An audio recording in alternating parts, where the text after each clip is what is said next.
سورت تا سورہ تور وی وہی تور بانے پاک اللہ پاک قسم خوڑل دے لنبنی آیت کی کلمہ دا تور راغلی دا والتور و کتاب مستور پیغمبر مبارک با ہمیشہ دا پارا دا ما خام پا منس کی دا سورہ تور آیاتون لستل موضوع دا سورت دا بدعمالی کی سزا یقینی ہے خواہ سمر بدعملونا کے خدا نخواستا ور سزا یقینی دا گپ نہ دے چھ ہوا کے بوالوزی او خبر با ختم شی انو سورہ تور وی رسول اللہ حضرت ام سلمہ رضی اللہ عنہ فرمائی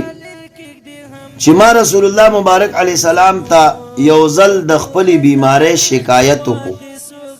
پیغمبر راتو فرمائل چھ بی بی لوگوں کے پیچھے پیچھے سواری پر طواف کر دا خلقو شاشاتا پسورلے بانے خیر دے طواف کوا بی بی فرمائی ما طوافو کو پدی حالت کی ما رسول اللہ مبارک اولی دو چھ محبوب علیہ السلام دا بیت اللہ پا خواہ کی منس پر ادا کولو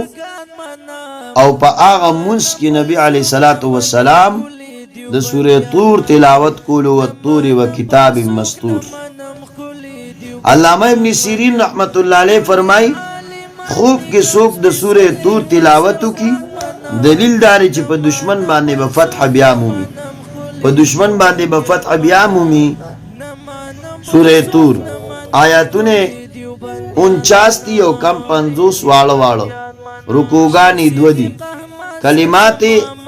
812 دی دولس دپا 700 او حروف 15 دی 1500 1500 یہ حروف دی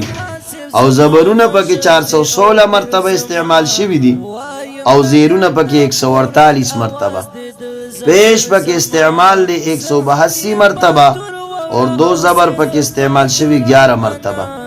دو زیر 26 مرتبہ اور دو پیش 15 مرتبہ کڑا زبر 16 مرتبہ او کڑی زیر 2 مرتبہ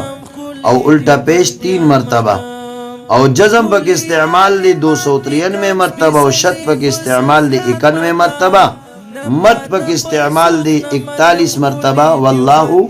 اعلم بالصواب دا جملہ ورسر لگوا واللہ اعلم بالصواب کلام دا رب العالمین دے او انسان دخپل وس مناسبت سرا محنت و کاوش پکی کولی شی او کمزوری خپلا بخپل حال باندے ہر مسلمان گنلی شی واللہ اعلم بالصواب اونچ نیچ پکی راتلی شی دائے چکم دینو یقینی کی دیم شی یقینی نم کی دے شی دائے تفصیل و ابتدائی مبحثو دا سورہ تور بسم اللہ الرحمن الرحیم والتور و کتاب مستور قسم می دیوی پاغا غر باندے چاگا دا غنم دے تور یو معنی داشوا قسم می دیوی پا آغا غر چا دا غنم تور دے یو دا او دویم با معنی داو کی چا قسم می دیوی پا آغا وحی باندے چا نازل کلی شوی نازل کلی میوا پا کوہی تور باندے پا موسیٰ علیہ السلام پا کوہی تور کی بھی پا موسیٰ علیہ السلام چا کم وحی نازل کلی وا اے پیغمبر پا آغا وحی میں دی قسم وی نو یاتنا مراد مقام دے او یاتنا مراد منزل بھی دے نو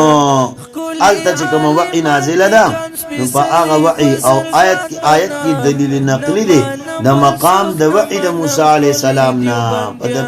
پا توحید دا باری تعالی خان قسم می دیوی پا آغا وحی باندے چی نازل کری میں وا پا کوئی تور کی پا موسیٰ علیہ السلام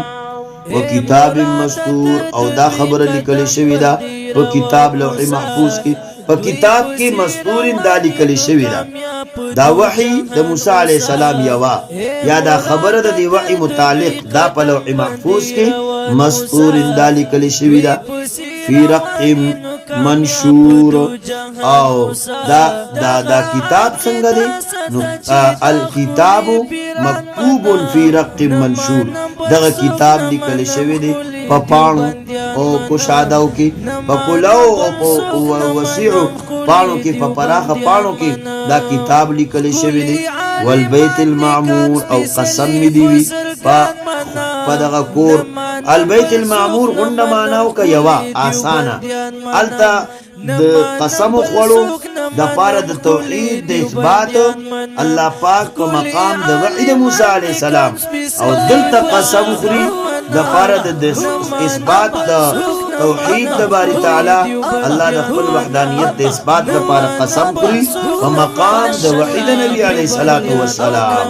نو داسې به وي چې والبیت المعمور قسم دی په خانه کعبه باندې دا لنډه معنا یو شو ټوله والبیت المعمور قسم دی په خانه کعبه باندې